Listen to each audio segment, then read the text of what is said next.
गोजोन्थों आंनि बड'लेण्ड नांगौ इउटुब चेनेलनिफ्राय नोंथांमोन गासैखौ बरायग्रोनानै लाबाय। बे समावहाय नोंथांमोनखौ आंनि गोसो गोरबोनिफ्राय खौथि खौथि गोजोननाय जासिहरनाय थाबाय। नोंथांमोनहा गासैबो भिडिअखौहाय अनसायनायनि गेजेरजोंहाय मोजां नायनानै गासैबो थुलुंगा हरनायनि थाखाय आंनि गोसो गोरबोनिफ्राय नोंथांमोनखौ बरायग्रोनानै लाबाय आंनि बे बड'लेण्ड नांगौ इउटुब चेनेलावहाय। दिनैहाय आं नोंथांमोननि गेजेरावहाय मोनसे भिडिअ लाबोनो सानदों।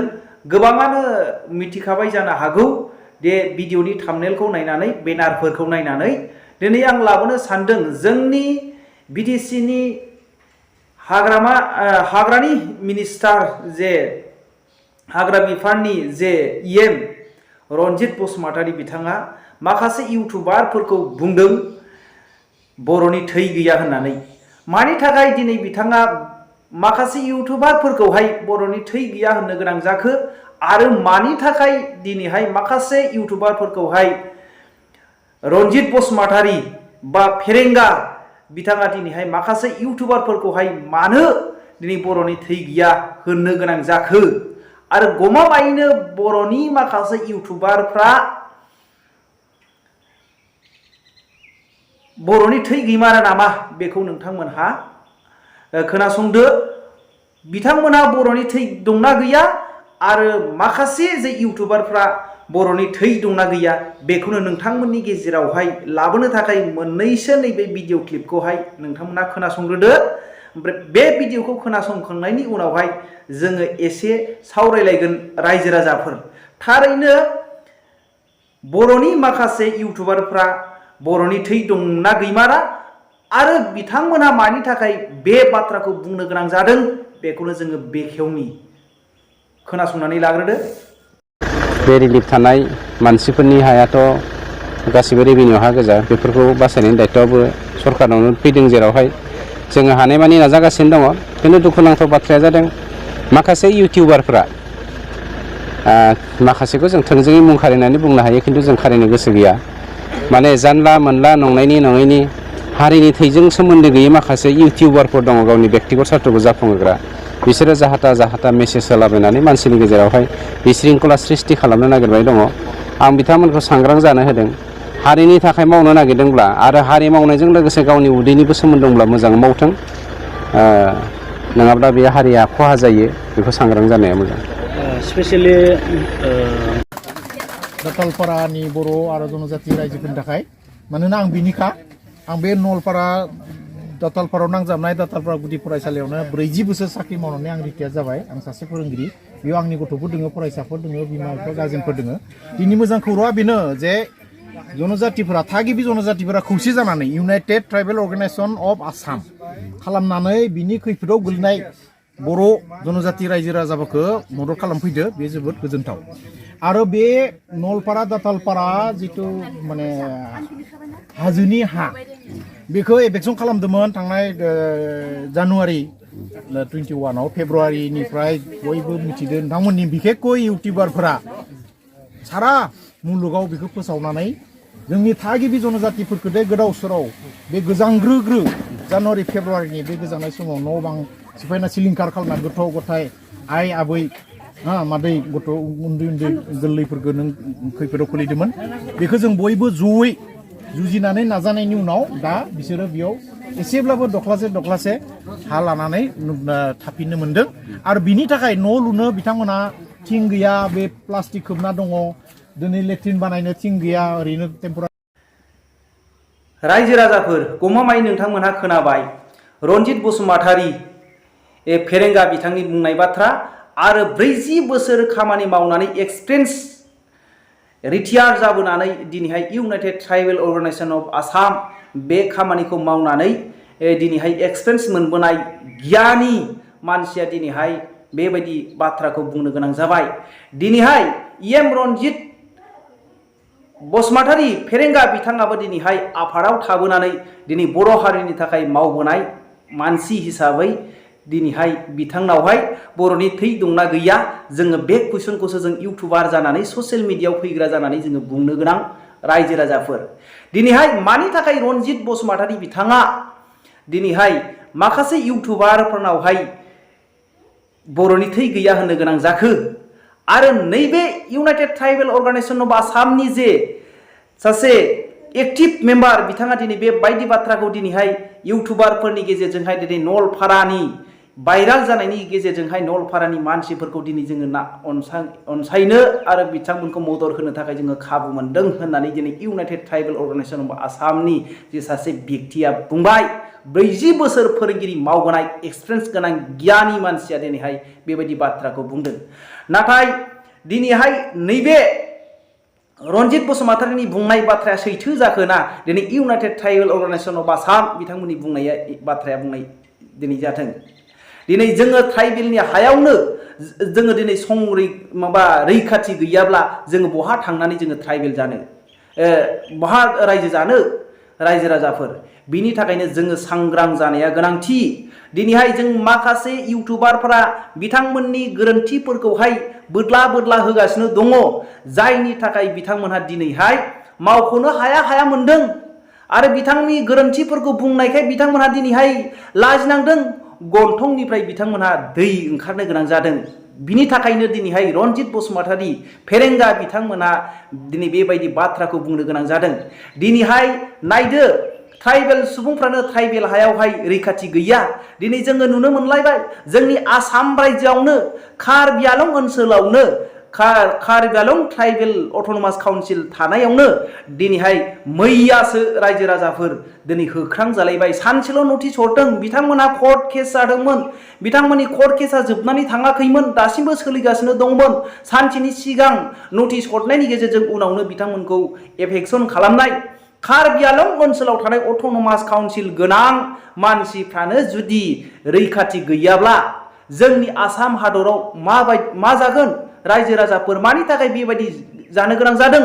जों गासै ट्राइबेल मानसिफोरा आमार गतै ट्राइबेल মানুহবিলাক সিনসিয়ারিটি নাই সেইটোৰ কাৰণে এইবিলাক হৈ আছে। কিয়ৰ কাৰণে কাৰ্বি অঞ্চলৰ এইবিলাক কৰিব লগা হৈছে? কিয় কৰিব পাৰিছে? আমাৰ লিডাৰবিলাক সিনসিয়ার নাই। गासैखौबो दिनैहाय खावनानै बिथांमोनखौ बायनानै लाजोबनाय बायदिखौसो जों नुयो आरो बिथांमोनहा बायनानै जायाखैब्लाबो बिथांमोनहा दिनैहाय गुबुन हारिजोंहाय दिनैहाय जेनेरेल मानसिफोरजोंहाय दिनैहाय दैदेन जानायनि जाहोनावहाय दिनै जों ट्राइबेल मानसिफ्रा आलाय आथोन जानो गोनां जादों। रायजो राजाफोर दिनै माखासे जोंनि बर'नि दैदेनगिरिफ्रा इमोसनेल ब्लेकमेल खालामजादों। मानो होनोब्ला नोंथांमोनहा दिनैहाय जोङो दिनै इउपिपिएल सरकारखौ जोङो नुयो बिथांमोनहा 12 जनल' आरो दिनैहाय हाग्रामाया सरकारावहाय 17 जन एमसिएलए दंमोन बिथांमोनहा दिनैहाय 12 जनल'सै। दिनैहाय बेफोरखौनो गिनानै दिनैहाय रनजित बसुमतारीया बुंनो गोनां जादों। दिनैहाय बिथांमोनहा गिदों बिथांमोननि भटनिफ्राय माखासे गावसोरनि सापर्टारफ्रा दिनै माइनास जालांगासिनो दङ नामा बेखौ गिनानै दिनै माखासे इउटुबारफोरखौहाय बन्द खालामनो थाखाय बिथाङा हुमखि होदों सांग्रां जानो थाखाय माखासे इउटुबारफोरखौ। नाथाय बिथांमोननि बुहुल गोरोन्थिफोरखौसो जोङो दिनै बोदला होगासिनो दङ। दिनै बिथांमोननि जेखौहाय जोङो दिनै असनमान खालामाखै। दिनै बिथांमोना गावसिनि बाथ्रा बुंनायफोरखौसो जोङो डिफिनिसन होयै बेखेवथि होयै जोङो दिनैहाय माखासे इउटुबारफोरा ससियेल मिडियायावहाय बुंथिनो गोनां जादों। रायजो राजाफोर दिनैहाय जोंनि आसाम थागिबि मानसिफोरानो दिनै एफेक्सन खालामजाबाय थायोब्ला दिनै ट्राइबेल मानसिफोरखौल' टारगेट खालामै बेबायदि होस्रांबाय थायोब्ला जोङो मा जागोन? मानि थाखाय जादों रायजो राजाफोर? दिनै गासैबो गोजौआहाय जोंनि ट्राइबेलनि अनगायैहाय दिनैहाय चिफ मिनिस्टारनिफ्राय लानानै गासै बिफानावनो दिनैहाय दैदेनगिरिफ्रा दिनैहाय गुबुन हारियासो दङ ट्राइबेलनि अनगायै जायनि जाहोनाव बे जानो गोनां जादों। इयुनावहाय जोंनि बर' दैदेनगिरिफ्रा सिनसियार जायाब्ला सांग्रां जायाब्ला हुसियार जायाब्ला जोंनि बर' आरो ट्राइबेल सुबुंफ्रा दिनैहाय जोबस्रांलायनि लामायाव दङ। रायजो राजाफोर दिनै बे बाथ्राखौ दिनैहाय सासे बर' हारिनि थाखाय सोमावसारबोनाय सासे रनजित बसुमतारीया बेबायदि बाथ्राखौ दिनै बुंथावथाव बिथांनिफ्राय खुगानिफ्राय बेबायदि बाथ्राया ओंखारथावथाव नङामोन। दिनैहाय बिथांमोननि जे गोरोन्थिफोरखौ जों बुंबाय थानायनि थाखाय बिथाङा दिनै बेबायदि बाथ्राखौ दिनै बुंनो गोनां जादों। जेरै जोङो एक्सपिरियेन्स दङ हिसाबै आङो फारसेथिंजाय भुल बुजिनो हागौ। दिनै बे एग्जाम्पलखौ आङो दिनैहाय खावसेथिंजायहाय बेनाराव लिरनाय जादों। रायजो राजाफोर, थाफ्ला मोसौआ लान्जाय सायोब्ला खि गोरलै खियो होननानै। मानो होनोब्ला आंबो 10-15 बोसोर मोसौजों जे गेलेबोनाय, मैसो मोसौजों गेलेबोनाय एक्सपिरियेन्स दं हिसाबैहाय आंबो दिनैहाय मिथियो रायजो राजाफोर। सिगां जे क्लास 5-6 निफ्राय लानानै आप टु क्लास 10 सिम हालौनानै जाबोनाय, मोसौ सिखायबोनानै जाबोनाय, गैयाब्लाबो 10-12टा मोसौ दङ हिसाबैहाय एक्सपिरियेन्स दङ। माब्लाबाबो खरा जे मोजां हालाव थांनाय मोसौआ हालौनाय समाव बा बबेबा मोनसे गारि बोनाय समावहाय खि गोरलै खिया मोजां थांनाय लामा। जे थाफ्ला जे मोसौफ्रा बा मैसोफ्रा दिनैहाय लान्जाय सायोब्ला बिसोरो थाबायनो बानाय, खामानि मावनो बानाय, बिनि थाखायनो बिथांमोना थाफ्लानि जाहोनावहाय लान्जाय सायोब्ला खि गोरलै खियो। बेबायदिनो दिनै बिथांमोनहा गावसिनि बुंनाय बाथ्राफ्रा दिनैहाय एखेबारे थांदों, खरा थांदों, नाथाय बिथांमोननि मावनाया लेजि जादों।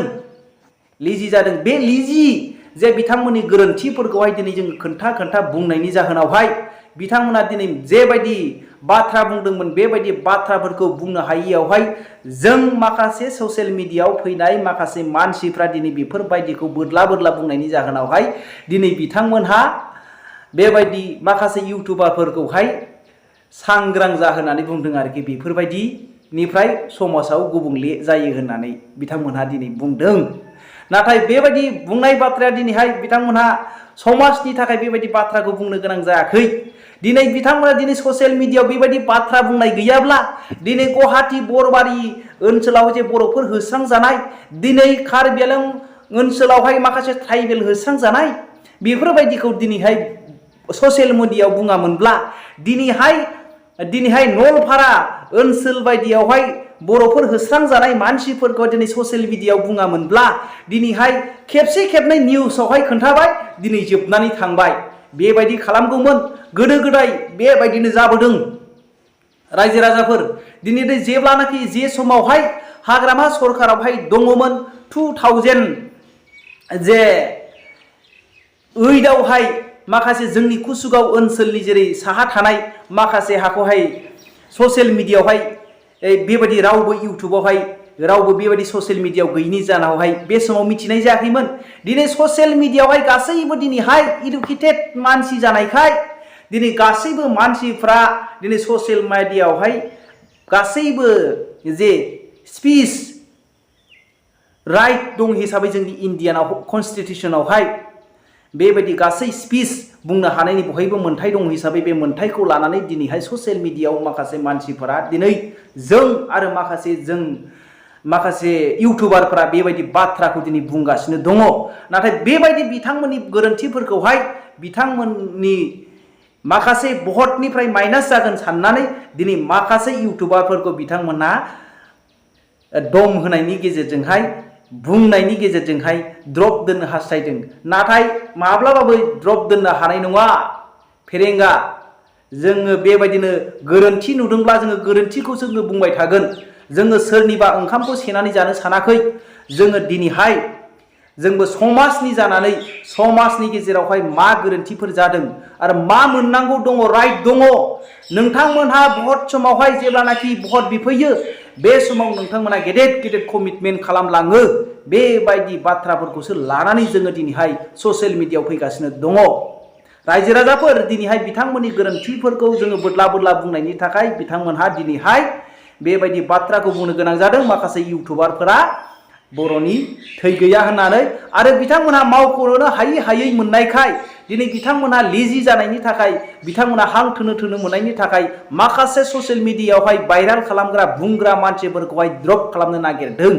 रावबो फासयनानै थानो नाङा। समाजाव मावग्रा आरो मोजां खामानि मावनायावहाय जेखि खामानि मावा मानो बयबो खस्थ' मोनखायो बेबायदि हिसाबै बयबो किबाब दावखोलांबाय था रायजो राजाफोर सोरबाफोर ओंखारनो हास्थायबावदोंब्ला इउटुबार जानानै नोंथांमोनाबो ओंखार जेन' जोंनि समाजाव गोग्गो थासारि लाबोनो हायो आरो जोंनि ट्राइबेल सुबुंफोरनि जे नासयजानाय सोबख'जानायनिफ्राय जोङो जेन' उदां जानो हायो रायजो राजाफोर गासै ट्राइबेल मानसिफ्रा जोङो खौसे जानो गोनां नङाब्ला जोङो इयुनावहाय खौसे जायाब्ला जोंनि ट्राइबेलफ्रा जोबस्रांनायनि लामायाव रायजो राजाफोर दिनैनि भिडिअखौ आं एसेयावनो दोनथ'बाय जै बर' हारिनि जै